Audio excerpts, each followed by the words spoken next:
ტყუპები ყველას ესაუბრებიან, მაგრამ მეგობრობა მათთვის უბრალოდ სტატუსი არ არის. ეს არის თავისუფლების სივრცე, სადაც შეიძლება იყოს შენ ყოველდღე სხვანაირი და მაინც მიღებული.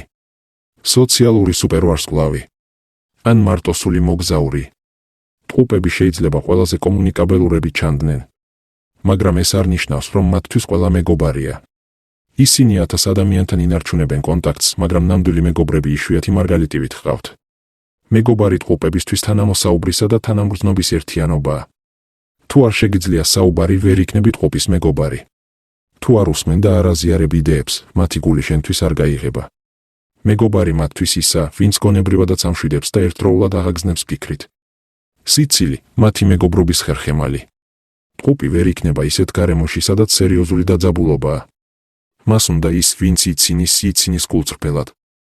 ტყუპები წამში შეამჩნევენ, როცა რაღაცას მალავ და თუ იგრძნეს, რომ ვერ იტყვის სიმართლეს, ისეთი დისტანცია შექმნიან, ვერც შეამჩნევ, როდის გაგიშვეს. მეგობრობა როგორც თავშესაფარი ცვლილებების დროს. ტყუპი იცვლება, ხშირად და მეგობარი ის არის, ვინც არ ეშინია იმ ტყუპის ვერსიის, რომელიც ახლა შეიქმნა. თუ შენახვები მათ განვითარებას, ისინი არასდროს დაკარგავენ. ისინი ყველას ესაუბრებიან, მაგრამ ყურს მხოლოდ რამდენიმე ადამიანს უგდებენ. სწორედ ეს განასხვავებს მათთვის მეგობარს უბრალო ნაცნობისგან. საჭირო დროს ყოველთვის იქ არიან.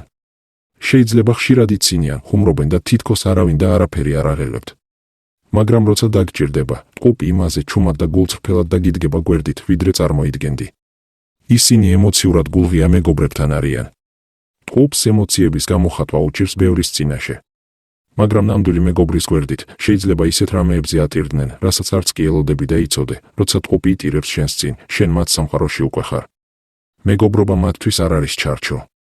შეიძლება ერთი კვირა არ დაგირეკონ. მაგრამ მერე ისეთი სიტყვოთი დაგირეკონ, თითქოს მთელი ცხოვრება ერთად გაატარეთ.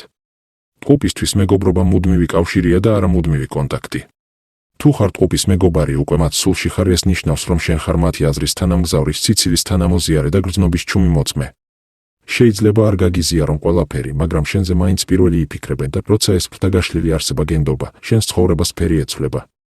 გადადი არხზე, მოიწონე, გამოიწერე და არ გამოტოვო მეშვიდე სერია, სადაც გავაანალიზებ ტყუპების შფოთვას და მერყევ ბუნებას, როგორ ებრძვიან შინაგან ქაოსს.